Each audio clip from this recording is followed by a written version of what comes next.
meeting of the. It is now 6:30, and I'd like to call this meeting of the Community Development Committee to order.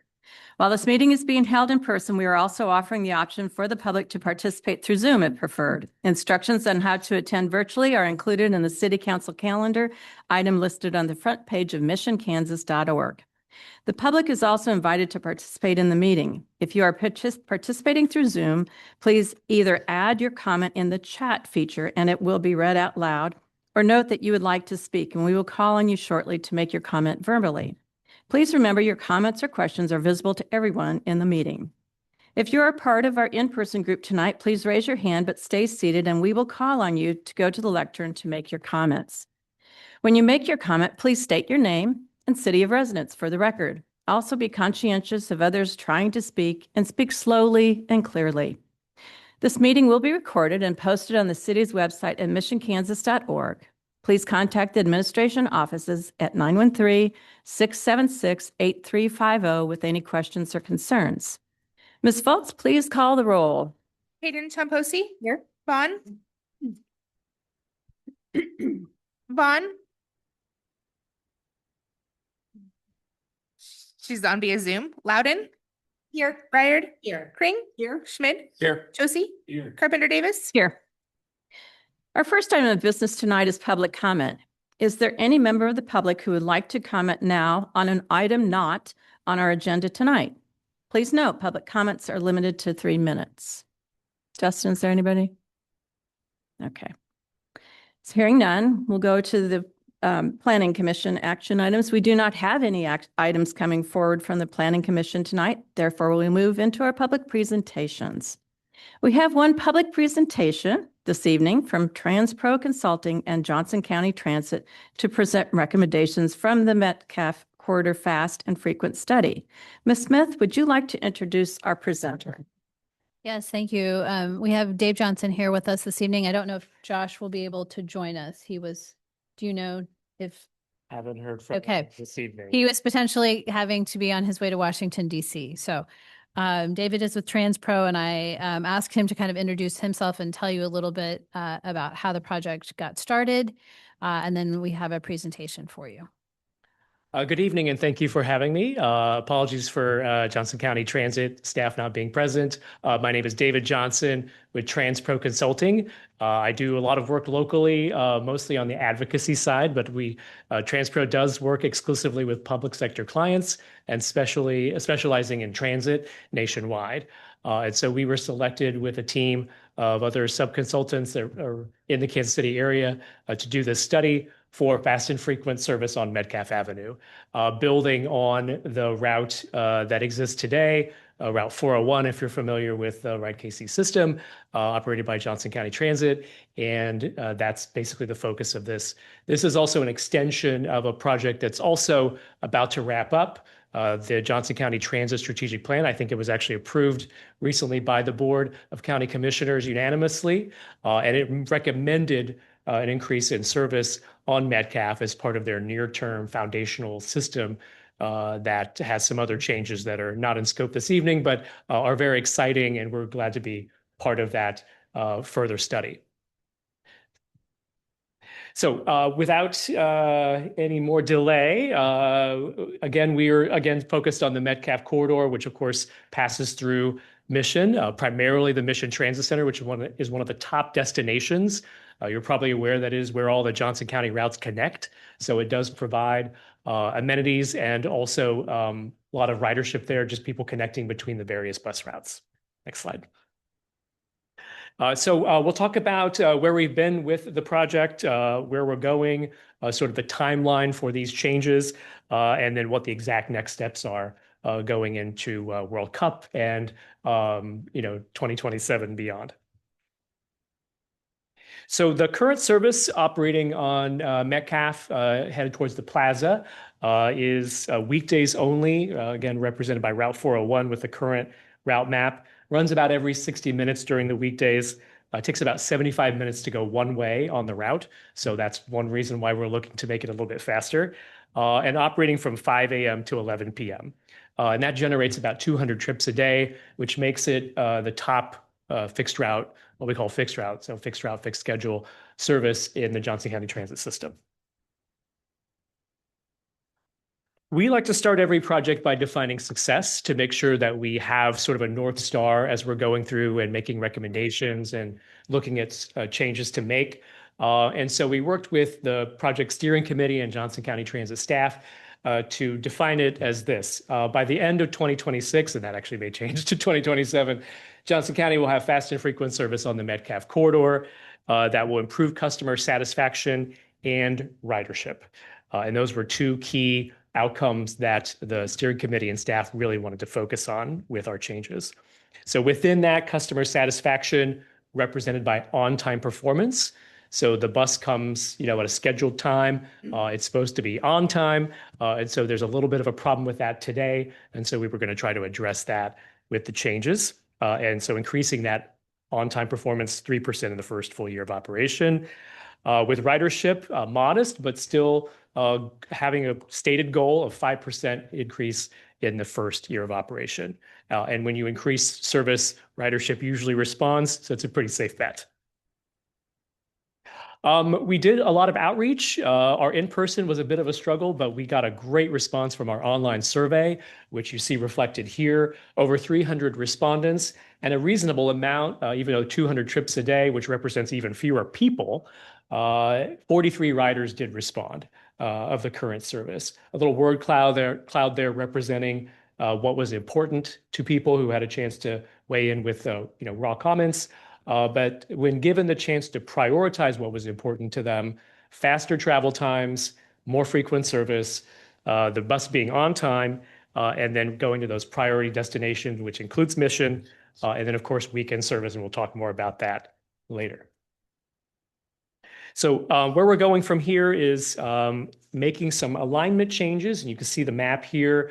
I'm not sure what you see on your screens, if you see a version of this. But basically, we're adjusting in Kansas City, Missouri, around the Plaza UMKC. The current service does sort of a really large loop around that area, picking up passengers on Troost with the Troost Max, Main Street with the former Main Max, now Casey's streetcar extension that opened in October. And we think we could save some travel time by tightening up that loop, but still serving Troost and Main, but just doing it in a slightly more efficient way.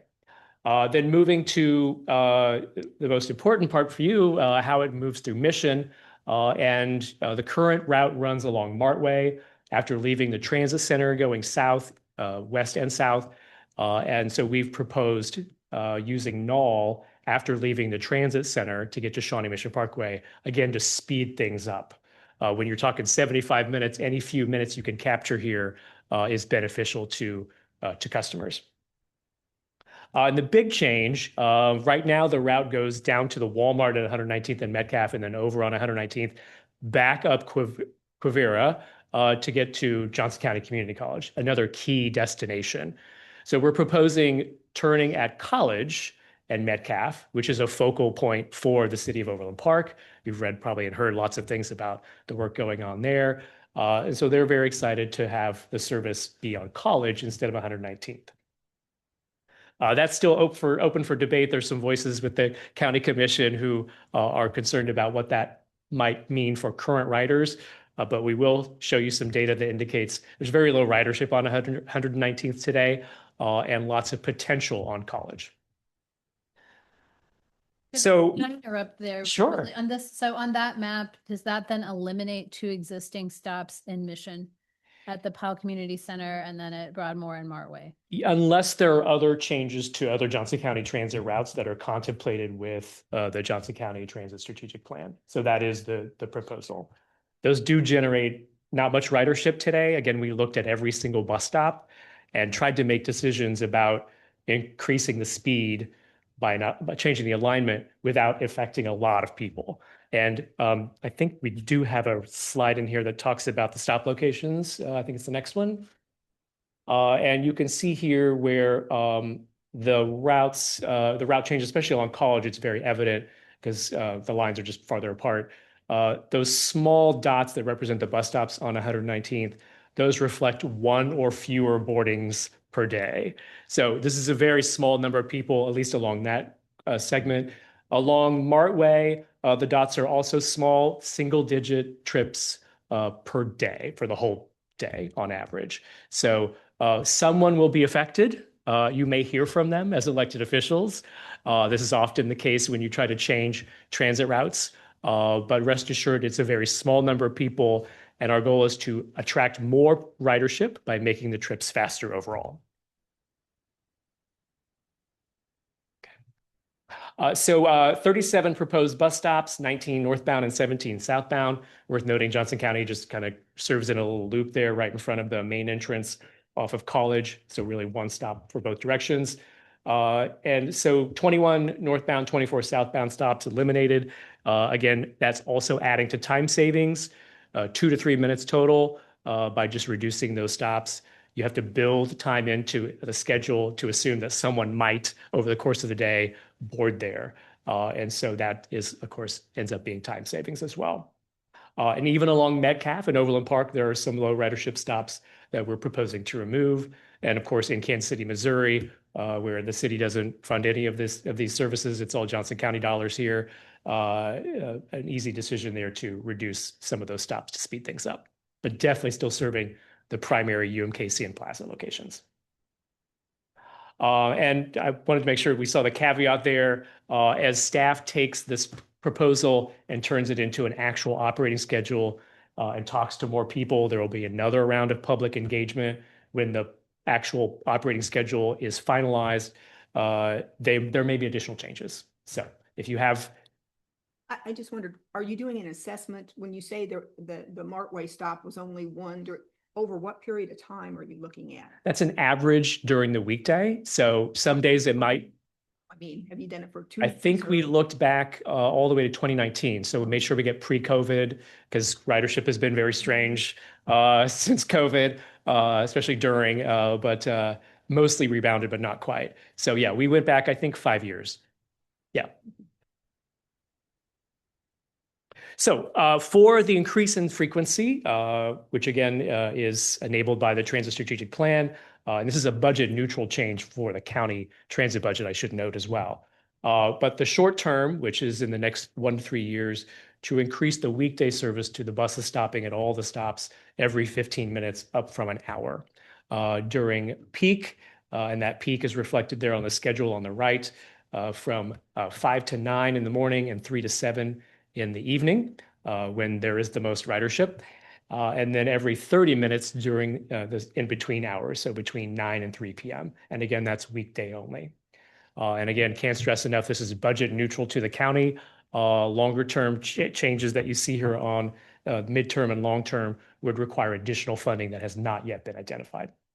So if you've got any hanging around, let the county know. So midterm, we would continue increasing weekday frequency and then adding weekend service, which again was at the top of one of the top items that came out of the public survey. And the county has indicated that is where they would probably put money first is into weekends because it's just the demographics of the Metcalf corridor in particular, where there's a lot of retail, a lot of service industry jobs. That is obviously not Monday through Friday. 5 a.m. to 7 p.m. Those jobs are really 7 days a week and into the evening. So there's an acknowledgement that there's more demand on the table there. And then longer term, increasing that 15-minute frequency to most of the day and extending it later into the evenings, really setting the stage for what we call bus rapid transit. So which would also be coupled with a major capital investment that the county is interested in. And so you may remember that we sometimes call those routes locally MAX. So Main MAX, Troost MAX, Prospect MAX. Those are all bus rapid transit routes where you had an increase in service and you built infrastructure and amenities that would also increase ridership and customer satisfaction. And I'll pause there for any questions as we move into the next. Sure. I have one question. I know you talked about if you improve service, ridership follows, and I tend to agree with that. I lived in Chicago where there was, robust public transportation, and people ask me what I missed most when I moved back, and that was what I would say. But are you I'm curious on, are you satisfied by sort of the time of this rollout? And is it aggressive enough that you'll get that improved ridership, or are the gains going to be so modest that the county, that, detractors are going to say, well, we're not seeing the numbers improve, so we're not going to move forward, with the more aggressive long-term span? Because 10 years is a long way out, but I understand their funding constraints. Absolutely. It's a pretty safe bet that this kind of increase, even though it's a weekday only and peak, well, even the off peak is an increase, going from 60 minutes to 30 minutes, that you will see an increase and that it will probably be sustained. But there's no guarantee. And so, it will be monitored closely. And that is one of the next steps. And now the county has systems in place to monitor ridership on a daily basis. They would not make adjustments to service on a daily basis. Those happen kind of really very infrequent for good reason. But there is a pretty good chance, based on everything we've seen elsewhere with transit, that this kind of increase will definitely see more ridership. It is important to note that that's a first-year goal anyway, or at least that we set for this project. Going beyond that, I think is probably a little bit more sort of judgment of the commission, what they determine as success, because that's tied to additional funding. I think we have another question. Councilmember Vaughn has a question. My question is, how does this tie into what's going to happen when the soccer comes? Does this change it, or do we enhance it, or will this change it all?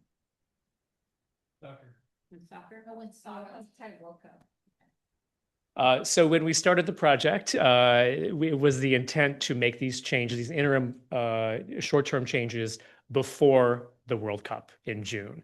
The county's been very, very busy, and staff really focused on the special services, which you're probably aware of and have been briefed on, I'm told maybe by staff, that will serve the region that are specific to that. I think it's 6 weeks of events, Fan Fest and the games and all of that. So that has now taken priority over this specific change. So in the briefing that Josh Powers and transit staff gave to the county commission in the last month, the story was that this would probably wait until late 26, like August at the earliest, and then 2027. But they will make changes to some other services that free up budget earlier in 2026. So the microtransit change that's in the transit strategic plan, which is a shrinking of that zone, coverage zone, which doesn't affect Mission. It's really affecting mostly further south. That change would probably occur early in 26. I know Josh isn't here to speak to that, but if it's budget neutral, is there a reason why you wouldn't roll it out for the World Cup? I think There's too many balls in the air. Not represented. Yeah, Yeah. I think that was the impression I got from the Okay. comments to the commission, was that there's just a lot going on. Some of the services they're going to be operating or overseeing or funding, like the express route to the airport, that is something that's brand new, doesn't exist today. They've had to acquire vehicles and staffing. The transit service in Johnson County is contracted out. So that company has to, provide staff, and providing staffing in the transit space has been a challenge for quite some time, just due to various factors. So I think they're just trying to be cautious and not overpromise. Yeah, Dave, thanks for coming and going through this presentation. Looking at the loss of the 2 stops in Mission, that's obviously, I think, the hardest thing for us to see on this presentation. But for me, frankly, when it comes to increased frequency of this sort of magnitude of an improvement, and hopefully reliability, right? I think those are the key, the magic things about transit that make them work. So if that's the choice on the table, is 4 stations that aren't served so frequently or so reliably, or 2 that are, I'm going to go with the 2 that are. Frankly, I think that's very appealing to me. My question is, looking to the future. Right now it's sort of obvious why maybe a bus wouldn't go down Johnson Drive, for example. For one thing, there's no exit. we don't know what that's going to look like in 5, 10, 15 years. KDOT's keeping us in suspense, but hopefully maybe one day it's different, improved, who knows. But as we pursue our land use goals and development and especially transit-oriented development and fixing up our zoning code, is there a future Johnson Drive alignment that doesn't really throw the whole thing out of whack? Because that would be pretty appealing from where I sit. Thanks, Councilman. I will say I was initially entering the study with an anticipation we would evaluate a Johnson Drive alignment, but with the competing goals of serving development that may or may not generate ridership, Right. then also trying to be faster. Yeah. I will say when we talked as a team of the technicians, right, not the political people, that there was concern about that angle parking presents a little bit of a challenge. It's not, insurmountable.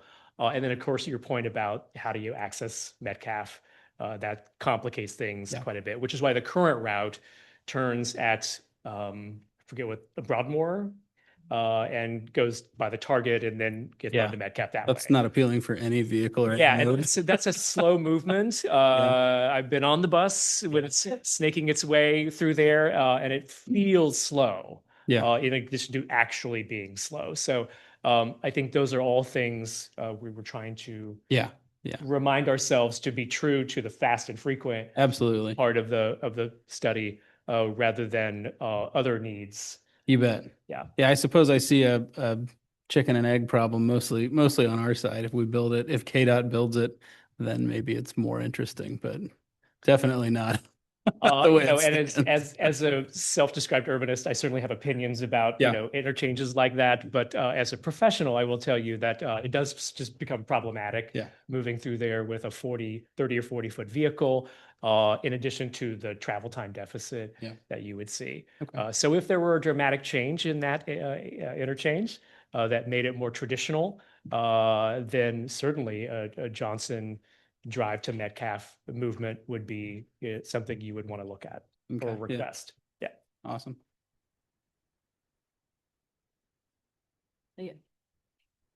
So how much time will it take for a bus to get from the Mission Transit Center to JCCC? So we mentioned about a 75-minute trip time, varies throughout the day, but that's sort of the average. We think we have about 4 to 6 minutes of time savings in one direction. So that would get you down below 70. We think it might be better than that, but until the county, we did take a vehicle out and test it, but we just did one run. So, and it was during off-peak, like, 9 to 10 a.m. So we saw a dramatic increase, but there were also some areas where we think, especially in Overland Park, where there's signals that seem to take longer than we thought to get through, particularly College and Metcalf. But with the changes they're proposing there, that might change, and it might change soon. So we're optimistic that when the county staff puts out an operating schedule sometime next year, that it will show, something in that range of time savings. But that's from the very beginning of the route to the end, right? Yes. Not the Mission Transit Center to And JCCC. Unfortunately, with fixed route transit, it's hard to say exactly, that people are getting on and off here and getting on and off there, but connecting those into actual trips and then where their final destination is, because you have to walk to and from bus stops, that requires a lot more study. It's called an origin and destination study. That wasn't funded as part of our work. And you probably wouldn't necessarily do it for one route that generates 200 trips a day. But from the survey, we did get people self-reporting where they were most interested in going. And those were downtown Overland Park, Mission Transit Center, Plaza, and Johnson County Community College. So we made sure to stay true to keeping those destinations. The travel time between those destinations will improve marginally. So those are all things we can say to the people who said those are important to us, that you'll see some savings too, even if you're not going from, Truce to Johnson County Community College. Yeah. Thank you. Mm-hmm.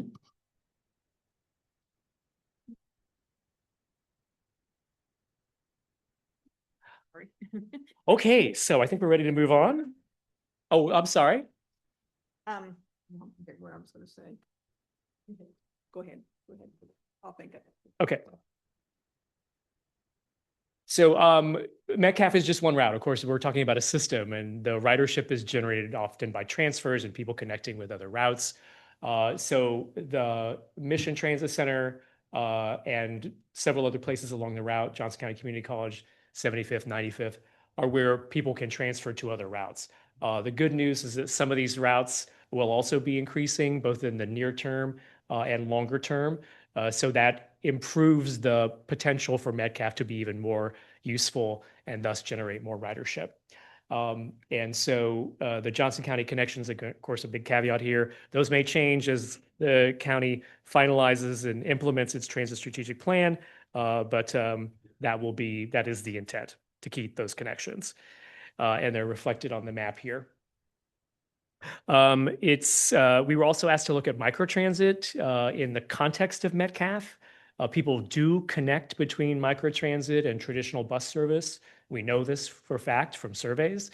And so all we really discovered to change there was if you wanted to protect the investment in this more frequent service, to make some pricing changes with microtransit if you're to transfer to the traditional bus. Right now, it's the same whether you're going door to door on microtransit or taking the microtransit to the bus and continuing on your way, because the microtransit just covers Johnson County. So could you tell me what communication modes will be used to give the schedule of the transit?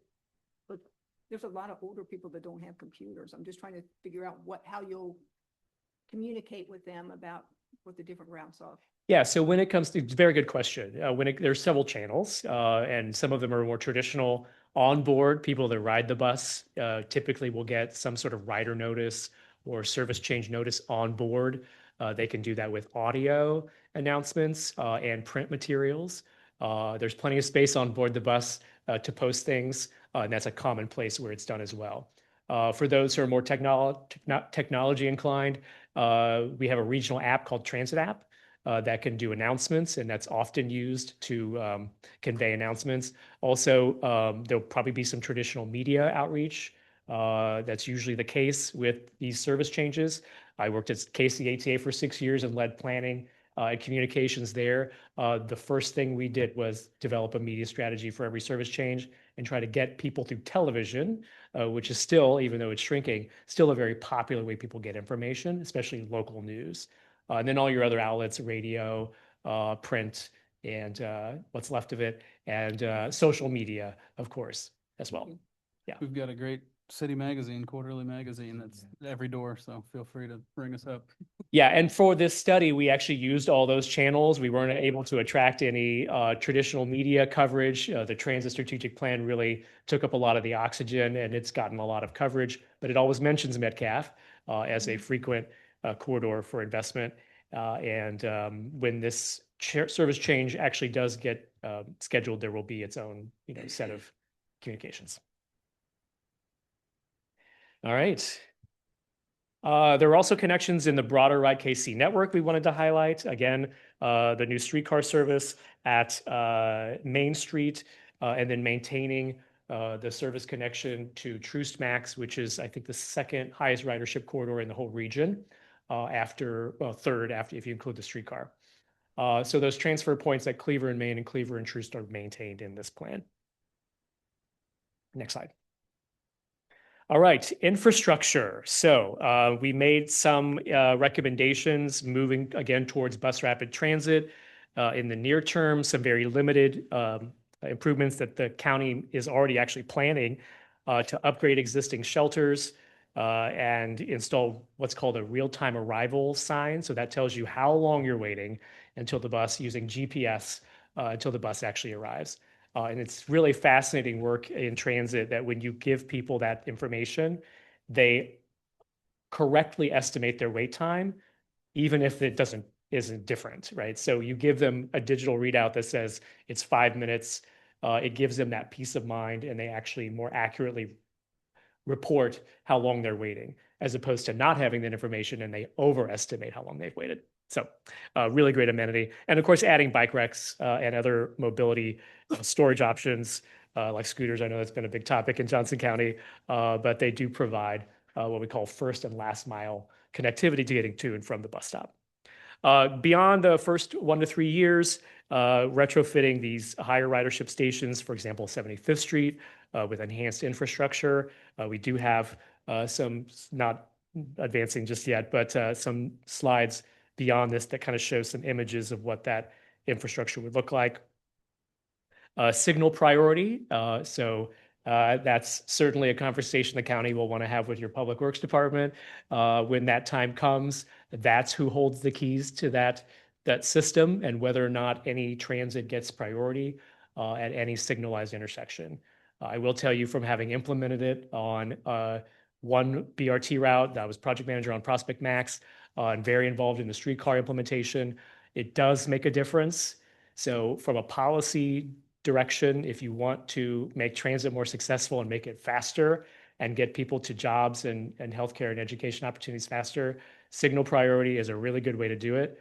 It does come with costs on the upfront side and on the maintenance side. So that's why a lot of people don't just do it automatically. That's usually part of a larger project.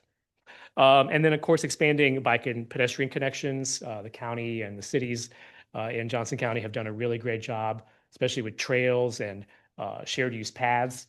There's a shared use path along the side of Metcalf that's really effective. So improving and expanding on those connections. And then much longer term, dedicated bus lanes. If you remember Vision Metcalf, the original plan from 2008, I think, had center running bus rapid transit in dedicated lanes along Metcalf.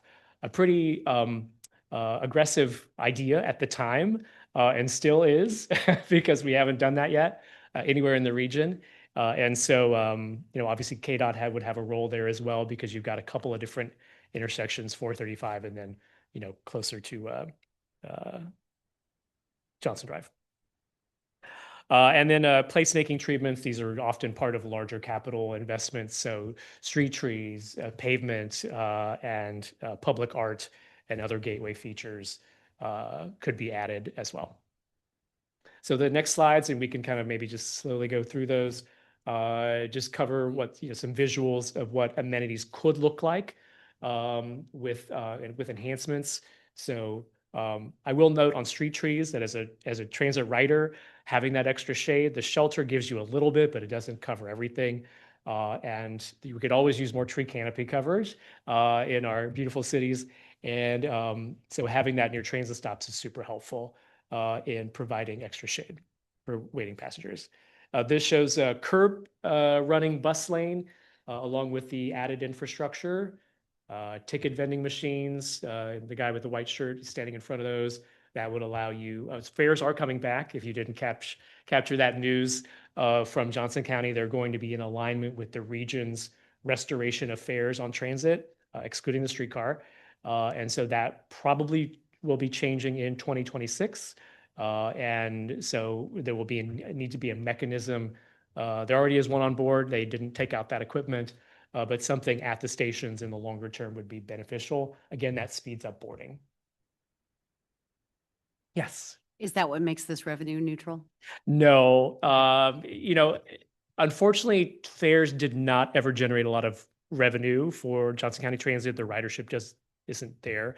The region, I was in charge of implementing zero fare at ATA, so I know all these figures. The region generated about 11 million in fare revenue, but was spending about 150 million annually on between streetcar and Johnson County, Independence, all of that. So that's kind of the scale of how it fits in. About 10%, generally speaking, smaller, and it was shrinking.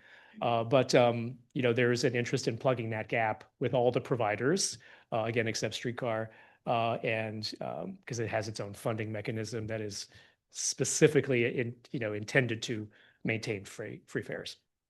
But anyway, that's another look at the amenities there with bike racks and the bus lane and enhanced shelters. Can I ask a quick question?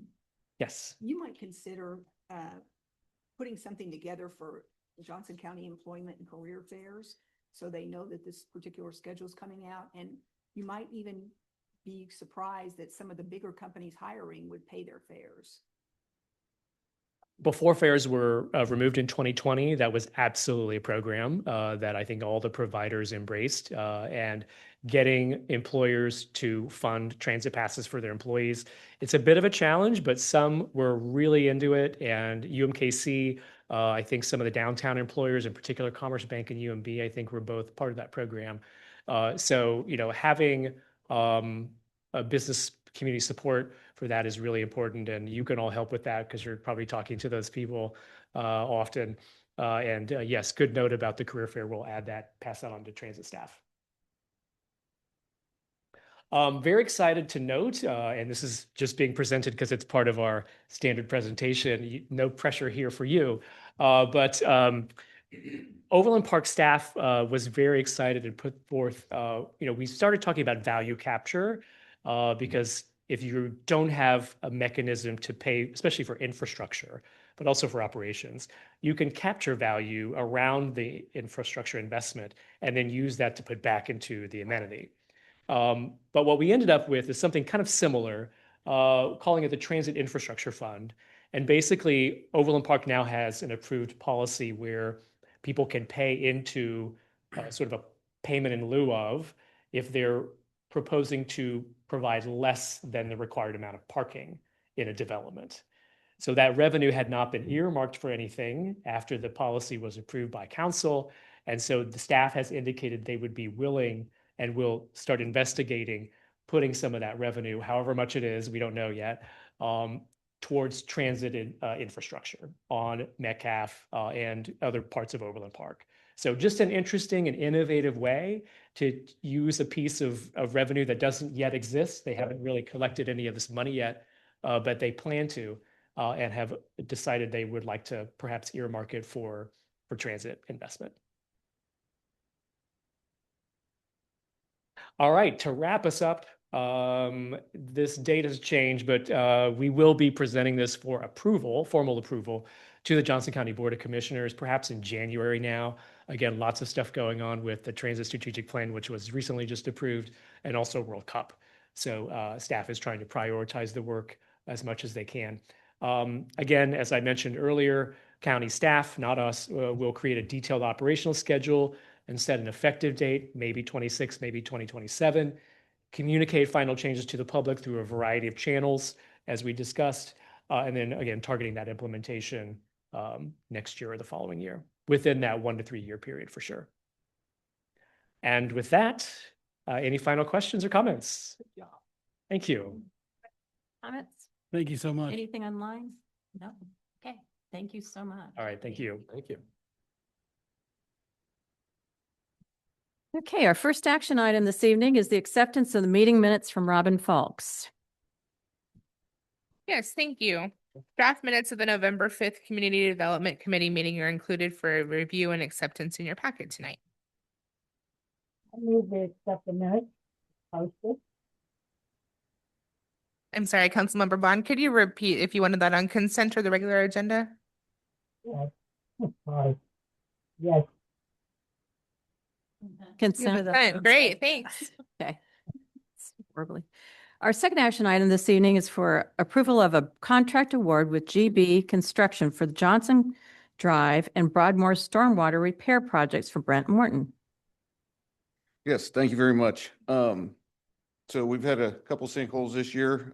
Earlier this year, some stormwater, some CMP failed. The first location was on Broadmoor between 55th and 56th, and the other one was close to Big Biscuit at 731 Johnson Drive. Staff went out, took a look at both of them, looked at past camera footage, and realized they're both failures of CMP pipe. Fast-tracked a design contract with Olson, which you guys approved. They started out kind of separate, but then we got them packaged up together because they kind of happened close to one another, but not the exact time to get a better bid price. So got those kind of packaged up, designed together. The first one on May 30th was a Broadmoor at 5529. We had CTV footage from 2023, knowing that that's a bad piece of pipe. I mean, we got that stuff all over town. Went out, re-looked at it. It finally collapsed. So we moved forward with design of that complete stormwater system. So it failed at one point, but the whole system's at that failed point. So it's just going to get worse. The second one was on Johnson Drive. We have fixed that once before, probably 5 years ago. Went back and tried to camera that one again. It was at a failed state. We couldn't even get to the sinkhole, but you could tell all the rest of the pipe was failed. So this time we're not putting a Band-Aid on it and we're fixing it completely. So it will be long-term. So that's a good thing over there. So given the compromise of CMP, just moving forward with design and then took them out to bid. We got a ton of bidders because we're kind of late in the season. So I think we got a really good price. The lowest bidder was GB Construction at $529,947. So staff is recommending approval of a contract with GB Construction not to exceed $529,947.50 to be paid out of the Stormwater Utility Fund. And the available budget is $531,891. Be happy to answer any questions. Are there any questions or comments? We used GB Construction before. Yes, we've used them probably the last 4 years. They've, at least the last 3, they've done our street program work, and they've done some emergency repairs for us. So they're not new to Mission. We've had good luck with them.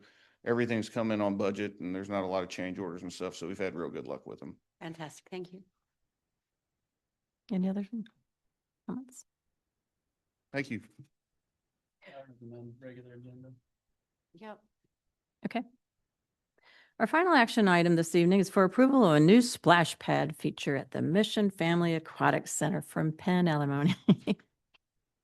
Good evening, Mayor and Council. So the Mission Family Aquatic Center has a splash pad. Hope you all have had an opportunity to use it.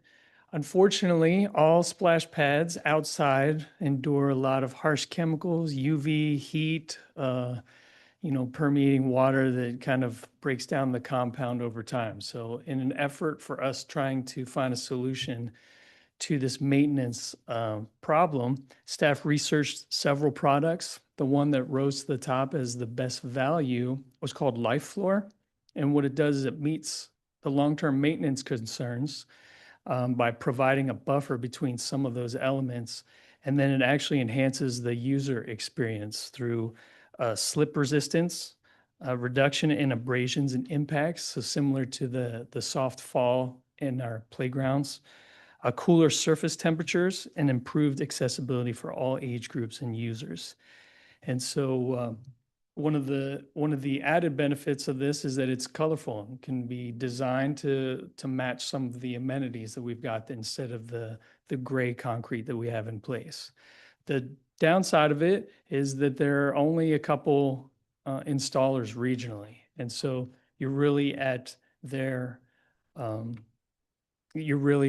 whim for the best cost solution. And luckily for us, both of them bid on the product. So Life Floor had approved Landmark Aquatic as an installer, and they've also approved Splashtacular as an installer. Landmark Aquatic bid $39,850 for surface prep, feature removal, reinstallation, adhesives, and transition edging. And Life Floor from Splashtacular, with no additional benefit or expanded scope, came in at $78,495. So it became a pretty easy decision in our mind to recommend Landmark Aquatic. They have a 1-year installation warranty, and then Life Floor guarantees their product for 5 years. The anticipated life cycle of Life Floor is about 7 to 10 years, depending on if we follow their chemical cleaning process and obviously how hot the temperatures get over time. But staff is recommending a contract with Landmark Aquatic in an amount not to exceed $39,850. And upon contract approval, we anticipate that the design phase will begin in January with installation in March of next year. And this was approved by council as part of the 2026 capital improvement plan. I'm happy to take questions. What was the current warranty on the splash pad as it exists today? The existing concrete pad, 10 years. And so we've surpassed that, and it's held up relatively well. the concrete's not spalding at this point, but we're starting to notice several telltale signs that it needs a little bit more protection. So we had looked at different coatings to put on top of the concrete just to extend its life cycle. But this seemed like a better solution to just keep it a little bit more waterproof and remove some of that ability for it to absorb into it. You bet. Leah? I really like the idea that it's a soft land. Mm. I know that there's probably a lot of little ones who move quick and Yeah. Yeah, you're always, anytime you put a slick surface with water outside and excitement from little kids, it's a recipe for some bruises and abrasions, unfortunately. But yeah, this helps meet all of those. yeah, this sounds like a good solution. Thank you for the research. You're welcome. Any other questions, comments? Okay, consent or regular? Recommend consent. Thanks. Okay, consent. That concludes our action items. We do not have any discussion items this evening. Before we adjourn, Ms. Smith, are there any department updates for the Community Development Committee?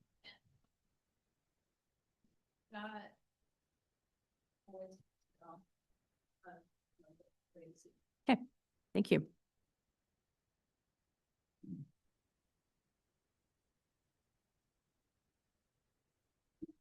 Well, we are knee deep in plans. Besides doing this plan review for development projects. The consultants from Orion Planning and Design will be in town tomorrow. And we'll be having our joint work session with the Planning Commission tomorrow evening, 6 o'clock at the community center, conference room C. And so they will be presenting their zoning audit, kind of review of the zoning code, what they found through their work doing stakeholder interviews through the summer. And then we'll have an extensive discussion about those findings and next steps going forward. Next week, we have our second steering committee meeting for the Rock Creek Corridor Phase 2 study. And that'll be same place at 6:30, not 6. And again, working with Wilson engineering firm, kind of been doing a lot of community engagement for the past couple of months. So we're going to be gathering together all that information, reviewing that, and then starting to work through some recommendations. And we're tentatively looking to kind of wrap all that up and do an open house probably the first part of February. We haven't landed on a specific date yet. Like the 5th is what we're looking at. But so that's kind of bring all together and then have an open house presented to the community. So that's what I know.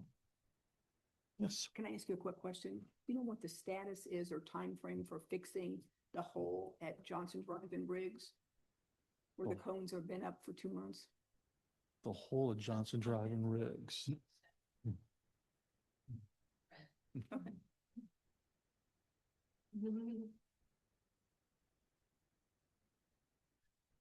Yeah, I've been in a constant communication with them. It's one of the subs of Google.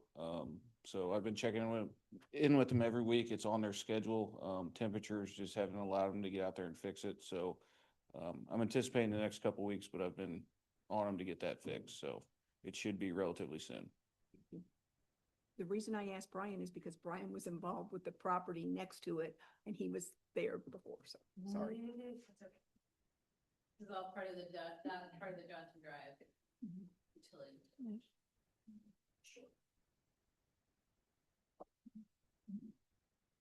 So if you've been out on Johnson Drive, you notice they're still continuing their utility relocations. We have gas that's joined or water. Yeah. So we have 3 utility agencies out there right now working. So thank you for your patience and for the community's patience. I just wanted to give a quick update on our snow event on December 1st. And just let you know, we had a team of 9 employees out there. We had 5 during the day, 4 in the evening. We had 2 new employees who joined our team over the summer who were new to the mission and clearing snow in the city, who did a great job. We added 1 parks crew. Thanks, Penn. Taylor, he did a great job too. Brent stepped up and helped with clearing parking lots and cul-de-sacs. So They did an awesome job. It was a 3-day response. So Sunday they went out and pre-treated with brine. We used about 1,000 gallons worth of brine. Monday, they treated with salt, used about 75 tons of salt. Treated our streets, plowed our streets, and then hit the school areas and parking lots in the evening. And Tuesday, they did trails, sidewalks, and kind of cleaned up around the city. If you don't know, we piggyback off of Overland Park's contract. The recent contract, they selected a new vendor who was the lowest bidder, and that's Central Salt. And they have a salt that wasn't used by the previous vendor, and that is a pre-treated salt that's a little bit different than the regular blend that the rock salt that we use. And so it has some complex chlorides and trace minerals that help melt the ice quicker. And so it's a little bit more effective, melts it faster, and it's effective down to a -5 degrees Fahrenheit. The cost is about $20 more per ton, but we use 40 to 50% less. And if you saw it, it has a purple tint to it, and that's just to let us know that it's out there. And overall, the feedback from staff was that it was a great choice. And so we're hoping that we'll be able to continue that, and that helps our efforts in clearing the roads and melting that ice quicker. So we thank the community for their patience, and I think for the first snow season of the year, our team did an excellent job. Amazing. Thank you. Stephanie. It was a surprising amount of snow considering what the forecast was saying. Yeah. So you all did. I think we got a couple more inches than anticipated, and it just fell all day long. Yeah, I know some of the newer products tend to be gentler on concrete. Do you know if that's a factor here as well with the new product? Yeah, I think it is a little bit. I haven't done a lot of research. I don't know if Brent has either. Anything to drive those costs down, you know? Yeah, I don't know if you know, Brent. Sure. Okay. do a little bit more research on it though, but I think it Yeah. is a little bit more eco-friendly than the other stuff is. Cool. Yep. Thank Any other you. questions? Thank you. All right, thanks. Wasn't sure. A reminder that this Friday is Holiday Lights and Festive Sights. We'll be featuring the mayor's tree lighting as well as the menorah lighting. And then the Christmas market or holiday market, I believe it's called, and starts at 5:30. And the festivities on stage will begin at 6. And then on Sunday, if you're available, we'd love to host you at the Pearl Harbor commemoration at the Powell Community Center at 11:30. Thanks. Any questions? Thank you. I have one update for you. As you may have seen on KMBC 9 News, where our snowplow naming contest was featured yesterday, we released the names of our 5 named snowplows for the season. So I will read them off to you in case you haven't heard yet. Taylor Drift, Darth Blader, Control Salt Delete, Plowabunga, and Plowosaurus Rex. So we had a great engagement with the community, and it's always really fun for staff too. Public Works staff in their downtime this week are working on making some great signs for the plows. So if we get snow again this season, you'll see some named plows, and then we'll coordinate with our winners to get them some swag and they get to meet their truck. So thank you for your support on that.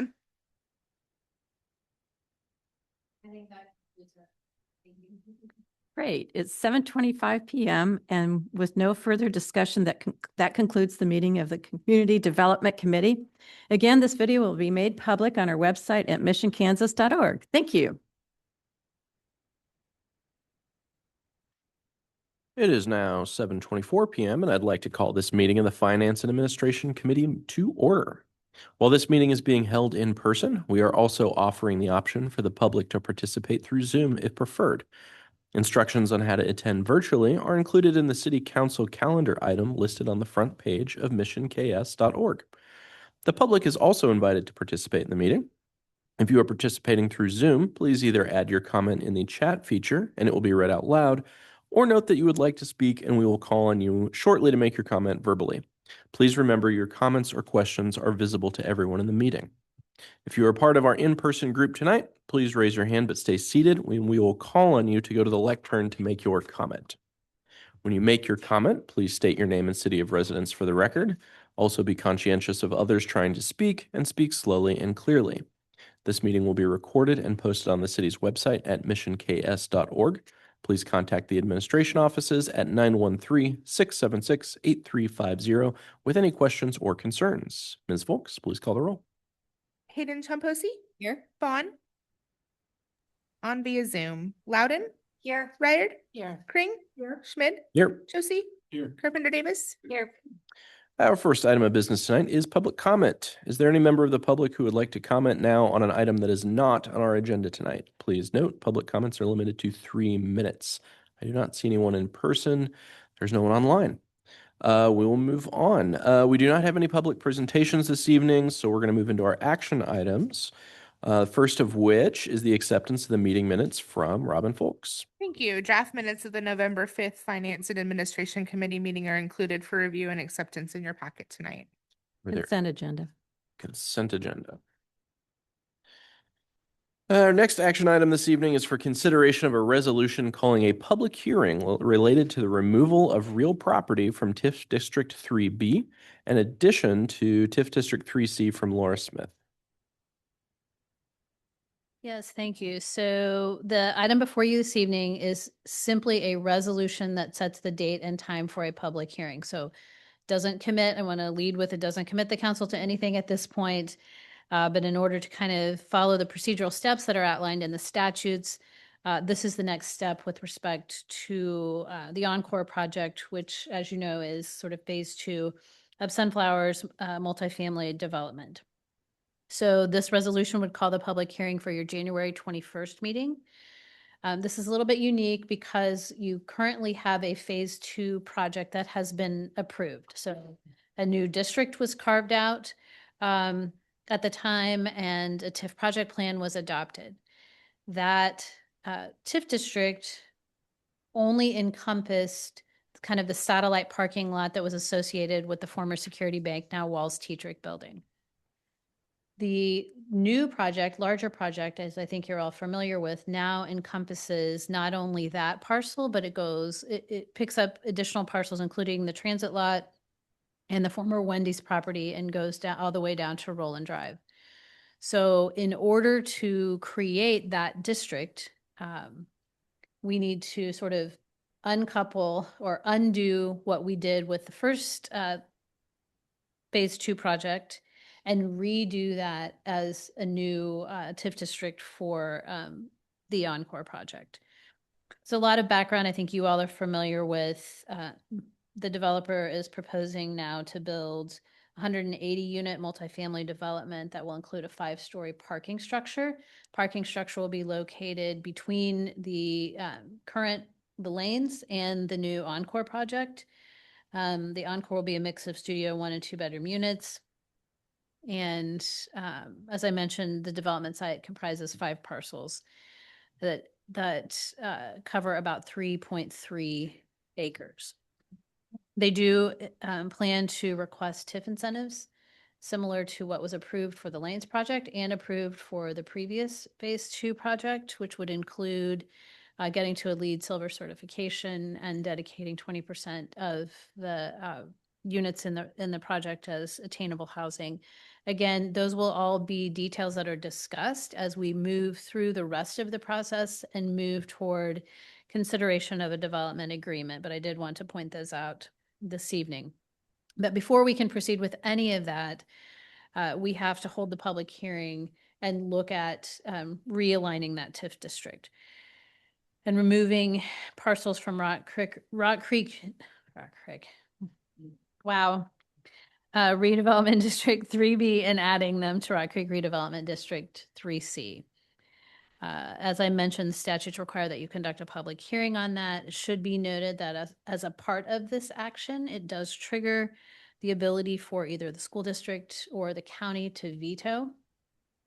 So that's something that we've communicated to the developer through this process. I don't know that we anticipate any issues with that, but it does add a little bit of time in the process. So we want to get this moving, set the public hearing.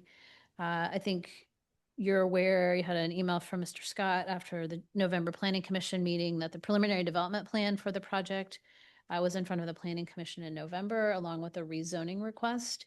Both of those were approved, recommended by the Planning Commission, and are coming forward to your January City Council agenda as well. Be happy to answer any questions. Great, thank you, Laura. Are there any questions? Yes, Debbie. Gave us the refresher on what Encore would entail. Was there going to be any retail or anything on the first level? No, in fact, the rezoning was rezoned from MS2 to Downtown Neighborhood District, which removed the requirement for that retail component. So that, at least at this point, that rezoning request is being recommended by the Planning Commission and will come forward for council consideration. Any additional questions? No, take a, oh, yeah. Councilmember Vaughn has a question. Okay, go ahead. My question was sort of on the same line. It was answered because it's my understanding that there's no retail going in on the new development. Is that correct? And that's the same. Yes, I think if I heard you correctly, Councilmember Vaughn, you are asking, is it appropriate to put this on consent since there's really no negotiation of any part of the development deal? No, I asked if it seems to me like the old development had retail, but the new development does not. Is that correct? Mm-hmm. Was there retail in the initial phase 2? Seems like there was.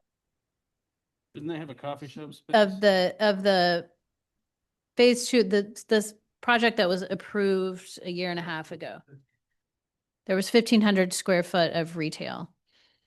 I think the conversation that has been had or been put forth by Sunflower is now that they are owners of the Mission Mart Shopping Center and still have tens of thousands of square feet that they are trying to lease. Their hope is that kind of works more in synergy rather than having kind of that vertical mixed use where we've seen where that's been incorporated in the locale and other places, for example, that it's been vacant for extended periods of time. Any other questions? Otherwise, I will take a recommendation, please. Recommend acceptance on consent. Yeah. So, all right. Thank you. Our third action item this evening is for consideration of legislative priorities for the 2026 legislative session from Justin Carroll. All right, so before you is kind of the final draft of the 2026 legislative priorities. This item was first presented last month. We kind of went over it, as well as Stuart Little from Little Government Relations was here as well. Since that time, we did get a few more edits. The mayor had a few comments that you kind of can see in here in the red line version, mostly just beefing up some of the issues, local control and home rule, removing a few dated things. And the only other pertinent change too, and we had LGR go through this as well, so they were kind of, we made more changes last year. They thought those were all pretty relevant at this time. The World Cup section kind of took it out. It was very specific about all the money they'd allocated.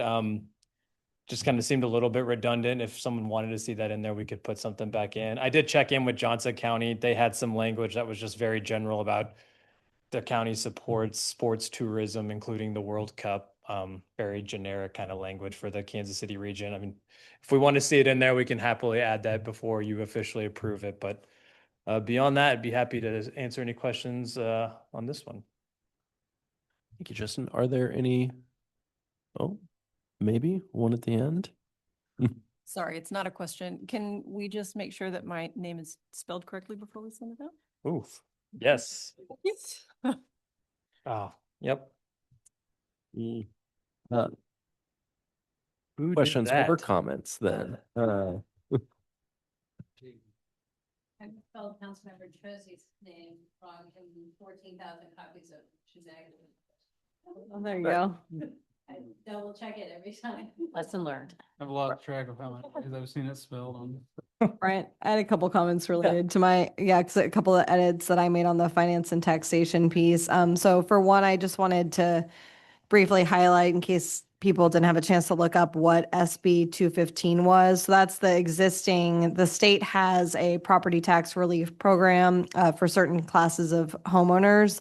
And the residential value that is in that program for the maximum appraised value of the households doesn't really align with Johnson County. And so I think Senator Corson, Senator Pat Petty, some other members had brought forward a measure last year to increase that appraised value for your eligibility. So if we're talking about, state efforts to provide property tax relief, I think, we've said before, we'd really like to see those targeted programs as opposed to, continuing to erode cities' home rule and reducing our ability to levy property taxes and giving us that flexibility. And so I thought that came up at our council of mayors, and I thought that was a good highlighted piece of legislation that could show the types of programs that we would be supportive of.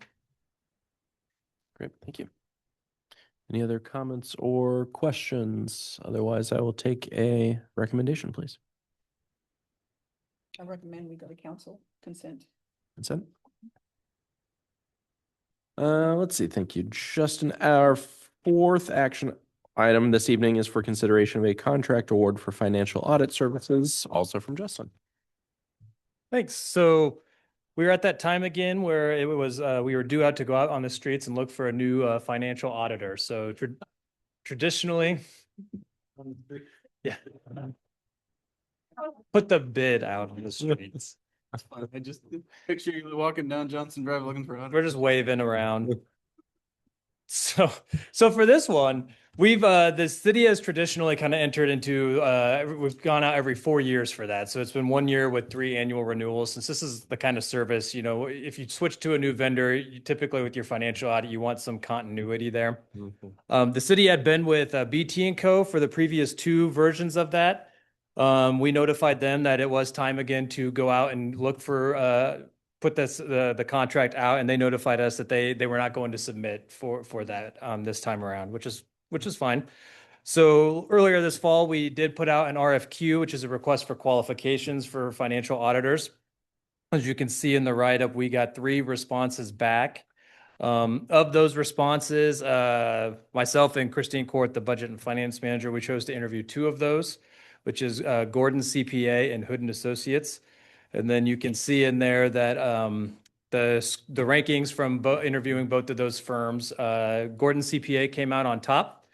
They just kind of have an impressive experience, and just they're very well represented throughout the region in terms of, especially on the Kansas side, for other entities they represent, including some of our nearby neighbors, including Prairie Village, Roland Park, Mission Hills, Shawnee, just to name a few. And there's dozens and dozens throughout the state of other ones, but those ones being nearby. And those 3 of those cities I just named also do the GFOA Certificate Achievement and Excellence in Financial Reporting.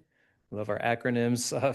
But it's just the recognition for your financial audit each year. And so this will be the 2025 audit, which we'll undertake next spring, will be the 33rd year that Mission will be applying for that distinction as well. So wanting to make sure that whoever we selected was familiar with that requirement as well, and they are. And so with that, would recommend going with Gordon CPA for a 1-year contract with the option to renew for up to 3 more additional terms for the year 1 price of $34,650. Mr. Gordon has been hanging out tonight as well. And so if he has anything to say or if there's any questions as well, I'd be happy to stand for those. Thank you, Justin. Do we have any questions or comments for Justin or Mr. Gordon? Yes, Liam.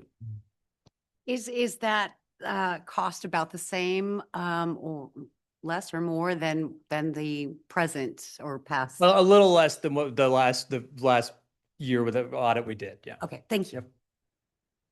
And a little under budget. Always good to hear. Any other questions or comments? Otherwise, I'll take a recommendation, please. Consent? Consent? Thank you, Justin. I think you're still up. Yep. Our next action item this evening is for consideration of amendments to the 2025 budget, also from Justin Carroll. So this is a perfunctory housekeeping item, if I'm going to keep my sayings going tonight. So it comes up in December. So That's a good one. Each year we go through the budget process, and as part of that, when you adopt the 2026 budget, we do actually adopt an amended current year budget for 2025. And when we do that, we have to still technically hold a public hearing for any of those funds that we are actually changing as part of that process.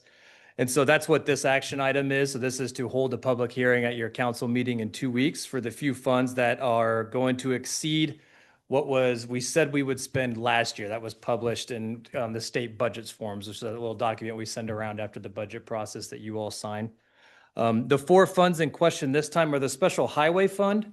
And that one, I will admit, there was a number, the projected expenditure estimate had a wrong number in there last year. And so that's all that is a fix. We're not spending additional monies out of the Special Highway Fund.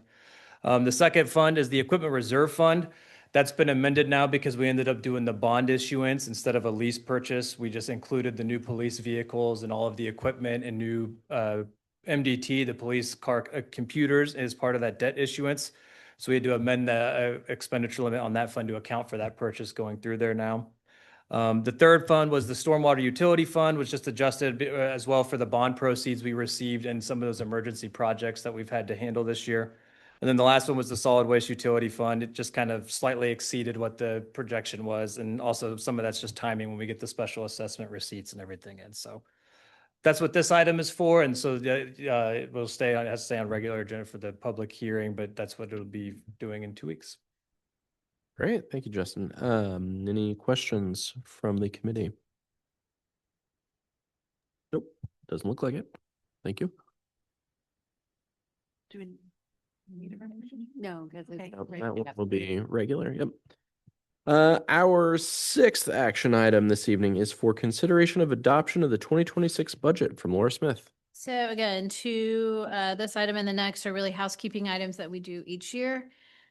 We just formally pass an ordinance that adopts our 2026 budget. You approve the budget in September. There are no changes that are proposed to that budget, but this just memorializes that budget via an ordinance for both the city's budget as well as the budgets for Rock Creek Drainage Districts number 1 and 2. Thank you. Any questions or comments here? Nope. I get a recommendation. Consent. Consent. Cool. Thank you. Our 7th action item this evening is for is for approval of the 2026 budget spending authority, also from Laura Smith. So again, this is just a step that we take that authorizes the city administrator to make expenditures in accordance with the adopted 2026 budget. This does not supersede the council policy, or actually it's an ordinance that sets the expenditure, my expenditure authority. So you may recall, not in the too far distant past, we increased that from 10,000 to 30,000 for approved budget items. So anything that's within those parameters, I'm allowed to sign off without having to bring that item forward to council. I will tell you that's been incredibly efficient for us internally. Each department or anyone who's requesting that purchase is still required to write a purchasing memo that documents where it was in the budget, what the expense is, documents the bids that were received. So we still have essentially internally the same process that we would bring forward to you for that expenditure. We just don't have to manage the timing of getting it on an agenda in order to move forward with that. So we've got all the backup documentation for that. And so this really, and then anything over that $30,000 limit or something that wasn't contemplated in the budget still comes forward to you as a specific action item on one of your agendas. And again, this is for the city's budget as well as for the 2 Rock Creek Drainage Districts. Thank you, Laura. Questions or comments from the committee? No. Can I get a recommendation on this one, please? Consent. Consent. Thank you. Our next action item this evening is for consideration of the renewal of the city's Kansas Eastern Regional Insurance Trust compensation coverage, also from Justin Carroll. Could have arranged these better so we could keep going back and forth. Another year-end item. This is the city's work comp coverage with CARET, the Kansas Eastern Regional Insurance Trust. And so With that process, what happens is at the end of the year, the Board of Trustees meets and then they tell us what our premium is. The board votes on that. That meeting is not actually happening until next Tuesday. So we don't actually have the final number. So this item will be updated once we have the official premium number. What I can tell you is on the write-up, you can see, especially from 2023, that number's come way down. It's been a concerted effort on that front with work comp. And part of the reason we achieve some of those savings is you could see in the write-up, we talk about, when we have a good year, when the trust fund has a good year, you get dividends that get distributed to all the entities, and we just put that back in towards the premium. And so this year for 2025, we received a dividend distribution of $21,890 that we already told them we would apply to the 2026 premium. We were estimated to have an amount of, as you can see in the chart, the premium this year was $71,000. So if you take, the guesstimate of that $21,890 that we're going to roll into next year's premium, having another good year, we are projecting, kind of anticipating it to be 60-some thousand is what we're thinking that number will be, but won't know for sure until they vote on that next week. So then this item will be updated and you'll see that officially on the 17th. Great. Thank you, Justin. Are there questions or comments from the committee? Yes, Debbie. Do you have any cases pending, or have we had any in 2025? Yeah, we've had, so I don't know off the top of my head I don't think any are currently pending, but yeah, we've had a few. Usually the general uptick we'll see is during the summertime, just with camp and the pool just busy, all the activity going on there. Might be like a lifeguard or a camp counselor or something like that might see a small uptick, but yeah, we definitely have a few throughout the year. Bad weather's another one too. We'll see. So. Thank you. If there are no other questions or comments, can I get a recommendation on this, please? Consent. Regular agenda, please, since they have the spending. Don't have the final numbers. Yep. Got it. Thank you. Let's see. Our next action item this evening is for consideration of a resolution declaring surplus property, also from Justin. If you recall, when we started a few months ago, this was one of the policies we did update, one of the city council policies. So we put a threshold in on the estimated value of equipment that would come before you all prior to the city disposing of it. And that cap was $5,000. And so this is the first time we're bringing something forward under the new policy switch. But what this is we're declaring all of the old vehicles that are getting replaced as part of the new vehicle purchase of the police vehicles. These are the surplus vehicles now. And if you're looking at the chart, you will actually see there are 4 from the police department and 1 from community development. The community development vehicle is a 2017 previous police vehicle that was gifted to community development. It's kind of on its last legs as well. So we're taking we had one of the vehicles, the police vehicles that was marked that was going to be for surplus, got in an accident, but it was actually covered under insurance. So it got a whole lot of new parts and stuff. So we're going to get rid of the old community development one, and that police vehicle is going to go to community development as one of their vehicles. So that's why it's for police and community development on the list. And then I know we said, you see on that chart, there's a bunch of equipment on there for no value for the ease of just kind of doing this all at one fell swoop. We did include all the miscellaneous equipment, which in theory, the city administrator could now approve, but since we were bringing the one item, we included all the miscellaneous PD equipment as well in this action item, which we'll dispose of as well as part of this. Great. Thank you, Justin. Any questions or comments from the committee? I have a question. No? Oh, Wanda. I just wanted to know what happens to that equipment. Do we sell it and then the money comes back to the city? What happens to that? Typically, especially for the vehicles, we will. We list a lot of that stuff on the auction site, Purple Wave. And so those proceeds do come back for the city. I have to ask Chief, do you have a taker for your excess equipment? Sometimes we give that to other agencies. Yeah, most of that equipment is kind of past its useful life. It either doesn't fit new models of vehicles or whatnot. So it will oftentimes ask smaller agencies that don't have a lot of funds in the western part of the state if they could use it. Of course, with the computer equipment and stuff, we scrub those and get those cleaned up, data off of those. But the lights and uh, consoles and things like that, they're all oxidized and things like that by the time we go through and replace now. Thank you, Chief. Any other? Yeah, does that mean that one of those western counties gets those vehicles? Do we sell it to them or we just give it to them?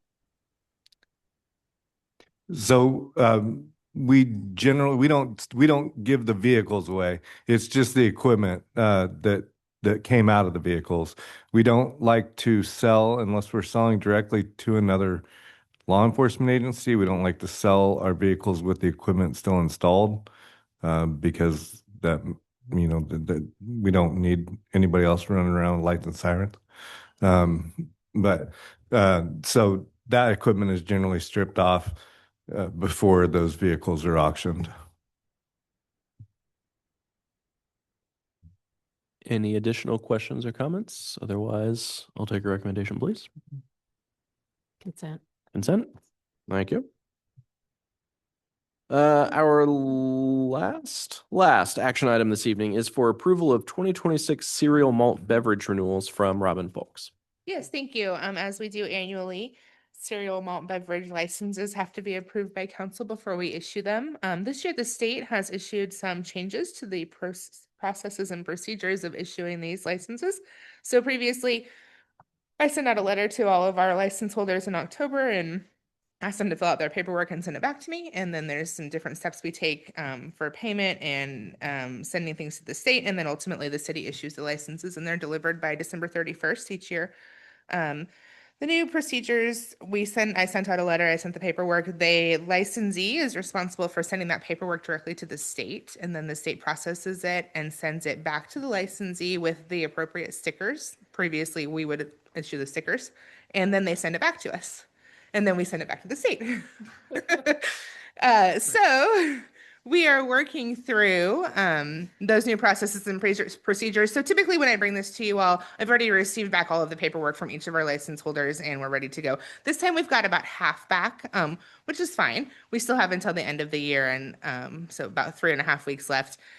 So I'll be following up with them in the next week or so. If we don't have anything back, giving a few more days just because of the holiday week last week. So we have a few CMB licenses in Mission. We have Avaludos, Casey's Retail, Hy-Vee gas station and grocery store, Natural Grocers, Prairie Sailor, Quick Trip, and Target. So we will continue to work with them to make sure that they've sent their paperwork off to the state. And then I issue those licenses at the very end of the year and they have to have those to get their delivery for the 1st of 2026. So we'll keep on top of those and make sure everyone has what they need. Thank you, Robin. Any questions or comments from the committee? One. So are these the only ones that have returned or all of them? The ones listed on your action item are all of the licenses that we currently have in Mission. We have received back Casey's, Hy-Vee, both Hy-Vees, Natural Grocers, Quick Trip, and Target. So it's our smaller, locally owned places that maybe we'll just need a little bit of extra assistance with the wildly different changes in procedures at the state level, but we will make sure that they have their licenses by the end of the year. So then are the bars different? Because I don't see like the other place and different license. So the cereal malt beverage license allows them to sell cereal malt beverages, essentially beer, up to 6% alcohol by volume. So the bar or the other place for the peanut, they would have a drinking establishment license. Those are 2-year licenses. They obtain one from the state and then they obtain one from the city. And I believe a few years ago, we made those an administrative approval. So we approve those administratively once zoning is approved and they've provided a valid state license. Thank you for the explanation. There are no other questions or comments. I'll take a recommendation, please. Consent. Thank you. Thank you, Robin. We don't have any discussion items tonight. Laura, do we have any department updates that were not previously covered? Just a couple. Very quickly, we successfully uploaded the last issue of the Mission magazine on Monday. We were just a couple days behind, and they weren't waiting on us. We were waiting on ad copy from one of our advertisers. So that should be hitting mailboxes before the end of the year. This is kind of a taste of Mission issue, and looks really good. I think people will really enjoy it. We say that about every issue, but I think it's true. I did want to say just thank you to the council for the opportunity to attend the National League of Cities Conference recently in Salt Lake City. It's been, I think, since 2008 since I've been to a National League of Cities Conference. I didn't get the pleasure of traveling with any of you. I got to travel with my second favorite mayor, but don't tell him that. But it was, I found the conference to be really engaging and informative, and look forward to being able to share back several things across the spectrum of AI and immigration enforcement and civility and all sorts of things, along with all of just the other kind of bigger picture policy issues that NLC gets to deal with. And just a reminder, I know as part of this presentation, there were some things mentioned about the World Cup transit. That's in some various stages of development. I hope to be able to share that out soon with all of you. We do know there will be use of the Mission Transit Center for World Cup activities, so we're looking forward to that. But how that all comes together is still a little bit in a state of flux, as Mr. Johnson suggested. And then just a reminder that for our meeting on 12/17, I think Councilmember-elect Camosa is with us online this evening. He will be here in person. We'll swear him in. And the rest of you who were reelected at the 12/17 meeting, which will be our last one of the year. And then if you are, as I know most of you do, pay close attention to your calendars, just know that the January committee meeting is the second week of January, so that we don't have to put together a packet on New Year's Eve for you. And I think that is all I have this evening. Okay, thank you. With nothing else, it is 7:57 p.m. and with no further discussion, that concludes the meeting of the Finance and Administration Committee. Again, this video will be made public on our website at missionks.org. Thank you.